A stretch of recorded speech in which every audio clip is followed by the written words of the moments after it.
Friends, welcome back to my channel Diya creations. ನಾನಿವತ್ತು ನಿಮಗೆ ಒಂದು ಹೊಸ ಡಿಸೈನ್ನ ತೋರಿಸ್ಕೊಡ್ತಿದ್ದೀನಿ. ಈ ಸ್ಯಾರಿಗೆ ಕುಚ್ಚನ್ನ ಹಾಕಿ ತೋರಿಸ್ತಿದ್ದೀನಿ. ಇದು customer sari, dark blue and pink combination ಇದೆ. ಅವರು ತುಂಬ ಸಿಂಪಲ್ಲಾಗಿ ಹಾಕೋಕೆ ಹೇಳಿದ್ದಾರೆ.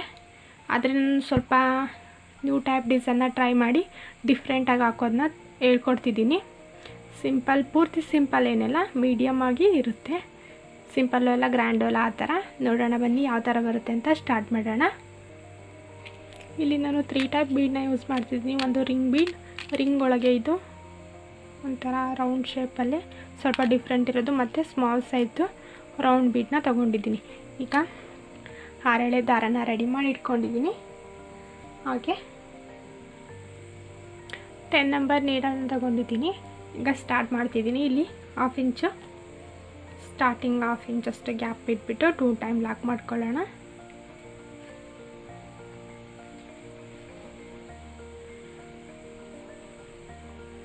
ಕಂಪಲ್ಸರಿಯಾಗಿ 2 ಟೈಮ್ ಲಾಕ್ ಮಾಡಿ ಲಾಸ್ಟಿಗೆ ಹಿಂದೆ ಇರೋ ನಾಟ್ನ ಗಮ್ ಪೇಸ್ಟ್ ಮಾಡಿಬಿಡಿ, ಬಿಚ್ಕೊಂಡು ಹೋಗಲ್ಲ. 2 ಟೈಮ್ ಲಾಕ್ ಆದಮೇಲೆ ನಾನಿಲ್ಲಿ 5 ಚೈನ್ಗಳನ್ನ ಹಾಕ್ಕೊಳ್ತೀನಿ.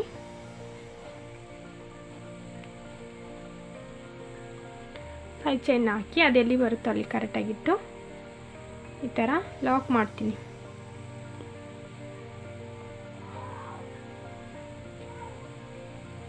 ನೋಡಿ, ಈ ಥರ ಲಾಕ್ ಮಾಡಿ ಮತ್ತೆ ನಾನು 5 ಚೈನ್ಗಳನ್ನ ಹಾಕ್ಕೊಳ್ತೀನಿ.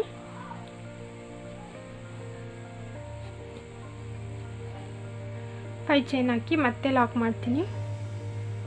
ಇಲ್ಲಿ ನಾನು ಅವರು ಕುಚ್ಚು ಜಾಸ್ತಿ ಬರಲಿ ಅಂದಿದ್ದಾರೆ, ಅದಕ್ಕೋಸ್ಕರ ಕುಚ್ಚನ್ನ ಜಾಸ್ತಿ ಹಾಕ್ತೀನಿ, ಆರ್ಚ್ನ ಕಮ್ಮಿ ಹಾಕ್ತೀನಿ. ನೀವು ಬೇಕಿದ್ರೆ ಸ್ಟಾರ್ಟಿಂಗ್ಗೆ ಆರ್ಚ್ನ ಸ್ಟಾರ್ಟ್ ಮಾಡ್ಕೋಬೋದು, ಹಾಗೆ ಒಂದೊಂದು ಕುಚ್ಚು ಕೂಡ ಹಾಕ್ಕೋಬೋದು. ನಾನು 2 ಕುಚ್ಚು ಹಾಕಿದ್ದೀನಲ್ಲ, ನೀವು ಆ ಜಾಗದಲ್ಲಿ ಒಂದೊಂದು ಕುಚ್ಚು ಹಾಕ್ಕೋಬೋದು.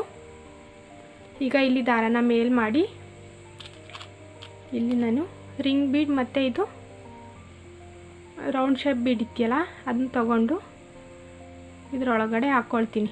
ಬೀಡನ್ನ ನೀಡಲೊಳಗೆ ಹಾಕ್ಕೊಂಡು ದಾರನ ಇದರೊಳಗಡೆ ಪಾಸ್ ಮಾಡ್ಕೊಳ್ತೀನಿ. ನೋಡಿ, ಈ ಥರ ಪಾಸ್ ಮಾಡ್ಕೊಳ್ತೀನಿ. ಹಾಗೆ ಇಲ್ಲಿ ಲಾಕ್ ಮಾಡ್ತೀನಿ. ಗೊತ್ತಾಯ್ತಲ್ವಾ? ಇಲ್ಲಿ ಬೀಡ್ ಹಾಕಿ ಲಾಕ್ ಮಾಡಿ ಆದಮೇಲೆ ಇಲ್ಲಿ ನೆಕ್ಸ್ಟ್ 1 2 3 ಚೈನ್ನ ಹಾಕಿ ಅದನ್ನ ಕೂಡ ಎಲ್ಲಿ ಬರುತ್ತೆ ಅಲ್ಲಿಗಿಟ್ಟು ಲಾಕ್ ಮಾಡ್ತೀನಿ. ಈ ಥರ ಲಾಕ್ ಮಾಡಿ ನಾನು ಬ್ಯಾಕ್ಗೆ ಟರ್ನ್ ಮಾಡ್ಕೊಳ್ತೀನಿ.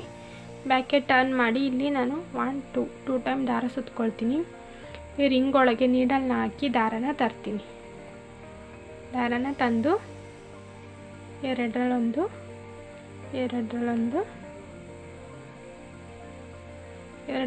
ಡಬಲ್ ಕ್ರೋಶನ ಮಾಡ್ತೀನಿ. ಗೊತ್ತಾಯ್ತಲ್ವ? ಇದೇ ಥರ ನಾನು 8 ತ್ರಿಬಲ್ ಕ್ರೋಶನ ಮಾಡ್ತೀನಿ. 2 ಟೈಮ್ ದಾರ ಸುತ್ಕೊಳ್ತೀನಿ. ಈ ಬೀಡ್ನ ಒಳಗೆ ರಿಂಗ್ನ ಒಳಗೆ ನೀಡಲ್ನ ಹಾಕಿ ದಾರ ತಂದು ಎರಡರಲ್ಲೊಂದು ತ್ರಿಬಲ್ ಕ್ರೋಶನ ಮಾಡ್ತೀನಿ. ಇದೇ ಥರ 6 ಅಥವಾ 8 ತ್ರಿಬಲ್ ಕ್ರೋಶಗಳನ್ನ ಮಾಡ್ಕೊಳ್ಳೋಣ.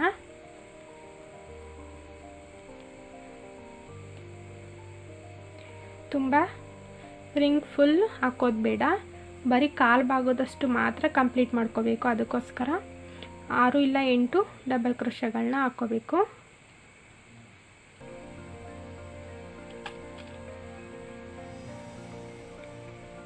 ಮತ್ತೆ ಲಾಕ್.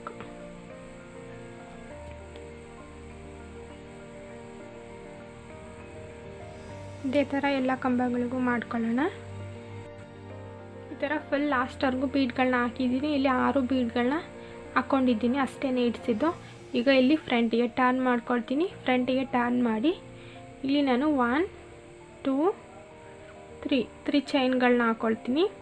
ಇಲ್ಲಿ 1 ಬೀಡ್ ಬಿಟ್ಟು ನೆಕ್ಸ್ಟ್ ಬೀಡ್ ಪಕ್ಕ ಒಂದು ಲಾಕ್ ಮಾಡ್ತೀನಿ. ಸಿಂಗಲ್ ಕ್ರೋಶನ ಮಾಡ್ತೀನಿ. ಮತ್ತು ಇಲ್ಲಿ 3 ಚೈನ್ ಹಾಕ್ತೀನಿ. 3 ಚೈನ್ ಹಾಕಿ ಮತ್ತೆ ನೆಕ್ಸ್ಟ್ ಬೀಡ್ ಪಕ್ಕ ಲಾಕ್ ಮಾಡ್ತೀನಿ. ಆರಾಮಾಗಿ ಅಲ್ಲಿ ಲಾಕ್ ಮಾಡೋದಕ್ಕೆ ಜಾಗ ಇರುತ್ತೆ, ಮಾಡ್ಕೋಬೋದು. ಮತ್ತು 3 ಚೈನ್ ಹಾಕಿ ಲಾಕ್ ಮಾಡ್ತೀನಿ. ಇದೇ ಥರ ಇದೀಗ ಇಷ್ಟು ಕಂಪ್ಲೀಟ್ ಆಗಿದೆ. ಈಗ ಇಲ್ಲಿ ಒಂದು ಸಿಂಗಲ್ ಕ್ರೋಶನ ಮಾಡೋಣ. ಬೀಡ್ ಮೇಲೆ 3 ಚೈನ್ ಹಾಕಿ ಆದಮೇಲೆ ಇಲ್ಲಿ 1 ಟೈಮ್ ಸಿಂಗಲ್ ಕ್ರೋಶ, ಮತ್ತು ಇನ್ನೂ ಒಂದು ಸಲ ಇಲ್ಲಿ ಪಕ್ಕದಲ್ಲಿ ಇನ್ನೂ 1 ಟೈಮ್ ಸಿಂಗಲ್ ಕ್ರೋಶ ಆದಮೇಲೆ ಇಲ್ಲಿ 1 2 3 4 5 ಚೈನ್ಗಳನ್ನ ಹಾಕ್ಕೊಳ್ತೀನಿ. ಪಕ್ಕದಲ್ಲಿ ಲಾಕ್ ಮಾಡ್ತೀನಿ. ಇಲ್ಲಿ ಅವರು ಕುಚ್ಚು ಜಾಸ್ತಿ ಬೇಕು ಅನ್ನೋದಕ್ಕೋಸ್ಕರ ನಾನು 2 ಕುಚ್ಚುಗಳನ್ನ ಹಾಕ್ಕೊಳ್ತಿದ್ದೀನಿ. ಹಾಗೆ ಒಂದು ಆರ್ಚ್ ಬರೋ ಥರ ಮಾಡ್ಕೊಳ್ತಿದ್ದೀನಿ ಅಷ್ಟೇ. ನೀವು ಬೇಕಿದ್ದರೆ ಆರ್ಚ್ ಜಾಸ್ತಿ ಮಾಡಿಕೊಂಡು ಕುಚ್ಚನ್ನ ಕಮ್ಮಿ ಮಾಡ್ಕೋಬೋದು. ನಾನು ಆರ್ಚನ್ನ ಕಮ್ಮಿ ಮಾಡಿ ಕುಚ್ಚನ್ನ ಜಾಸ್ತಿ ಮಾಡ್ಕೊಂಡಿದ್ದೀನಿ. ಈ ಕಡೆ 2 ಕುಚ್ಚು, ಒಂದು ಆರ್ಚು, ಈ ಕಡೆ 2 ಕುಚ್ಚು ಬರೋ ಥರ ಮಾಡಿದ್ದೀನಿ. ಇಲ್ಲಿ ಇನ್ನೂ ಸ್ವಲ್ಪ ಕಮ್ಮಿ ಬೇಕು ಅಂದರೆ ಇಲ್ಲಿ ನೀವು 6 ಕಂಬಗಳನ್ನ ಹಾಕ್ಕೊಳ್ಳಿ. ಇದು ಸ್ವಲ್ಪ ಜಾಸ್ತಿ ಆಯಿತು ಅನಿಸುತ್ತೆ. ನೆಕ್ಸ್ಟಿಂದ ನಾನು 6 ಕಂಬಗಳನ್ನ ಹಾಕ್ಕೊಳ್ತೀನಿ. ನೀವು ಕೂಡ 6 ಹಾಕ್ಕೊಳ್ಳಿ. ಇದನ್ನ ಬಿಚ್ಚಿ ರೆಡಿ ಮಾಡ್ತೀನಿ ಇಲ್ಲ ಅಂದರೆ. ಓಕೆ, ಈಗ ಫುಲ್ ಕಂಪ್ಲೀಟ್ ಮಾಡಿ ತೋರಿಸ್ತೀನಿ ಯಾವ ಥರ ಬಂದಿದೆ ಅಂತ. ಇನ್ನೂ ಸ್ವಲ್ಪ ಹಾಕಿ. ಇದೀಗ ಫುಲ್ ಎಂಡು ಕಂಪ್ಲೀಟಾಗಿ ಈ ಥರ ಕಾಣಿಸ್ತಿದೆ ನೋಡಿ. ನಾನು ಇದಕ್ಕೆ ಈಗ ಕುಚ್ಚು ಕಟ್ಟಿ ತೋರಿಸ್ತೀನಿ ಫೈನಲಾಗಿ ಯಾವ ಥರ ಬಂದಿದೆ ಅಂತ. ಇದೀಗ ಫುಲ್ ಕುಚ್ಚು ಕಟ್ಟಿ ಎಲ್ಲ ಫುಲ್ ರೆಡಿಯಾಗಿದೆ ನೋಡಿ. ಸೂಪರಾಗಿ ಕಾಣಿಸ್ತಿದೆ. ತುಂಬ ಈಸಿಯಾಗಿದೆ, ತುಂಬ ಬೇಗ ಕೂಡ ಆಗುತ್ತೆ. ಎಲ್ರಿಗೂ ಕೂಡ ತುಂಬ ಇಷ್ಟ ಆಗುತ್ತೆ. Okay guys, thank you. Bye. Next ವೀಡಿಯೋದಲ್ಲಿ ಸಿಗೋಣ. ನಿಮಗೆ ವಿಡಿಯೋ ಇಷ್ಟ ಆದರೆ ಲೈಕ್ ಮಾಡಿ, ಶೇರ್ ಮಾಡಿ, ಕಮೆಂಟ್ ಮಾಡಿ. ಬಾಯ್.